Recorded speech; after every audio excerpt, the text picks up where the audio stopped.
Joint statement এবং joint press briefing এখানে আমাদের আপত্তি। বিএনপির ব্যাপারে আমাদের কোনো বক্তব্য নেই। তিনি আরো বলেন, আমরা সেই কারণে আমাদের এই ধারণা হয়েছে যে মাননীয় প্রধান উপদেষ্টা তার নিরপেক্ষতা হারিয়েছে এবং এভাবেই যদি চলতে থাকে তাহলে যে সংস্কার কমিশন আছে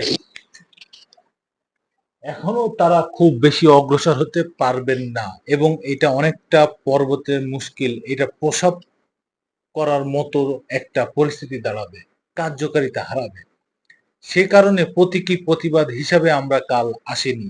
এর মধ্যে আমাদের সাথে গভর্নমেন্টের অনেক ঊর্ধ্বতন ব্যক্তিরা যোগাযোগ করেছেন এবং কাল দুপুরে মাননীয় প্রধান উপদেষ্টা আমাদের মাননীয় আমিরের সাথে ফোনে কথা বলেছেন এবং কথা বলে আমরা আমাদের কথা বলেছি, উনি কিছুটা রিয়েলাইজ করেছেন এবং আশ্বস্ত করেছেন যে উনার সরকার নিরপেক্ষ সরকার, উনারা কোনো বিশেষ দল বা গোষ্ঠীর প্রতি দুর্বল না। আগামীতে এসব ব্যাপারে তারা নিরপেক্ষ এবং স্বচ্ছ ভূমিকা পালন করবেন এবং সেভাবে আরো অনেক যত্নবান হবেন।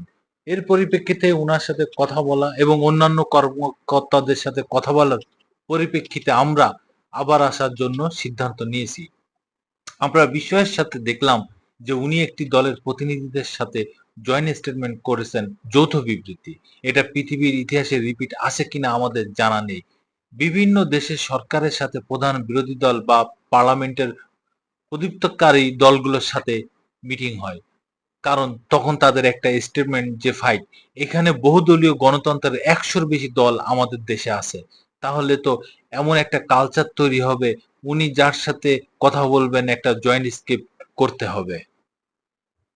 আমরা মনে করি এটা নজিরবিহীন ছিল এবং এটা প্রপার ছিল না। সরকার নির্বাচনকে যদি সুষ্ঠু স্বচ্ছ করার জন্য কঠোর না হয় তাহলে আরেকটা হাসিনা মার্কা নির্বাচন এই দেশকে রক্ষা করতে পারবে না।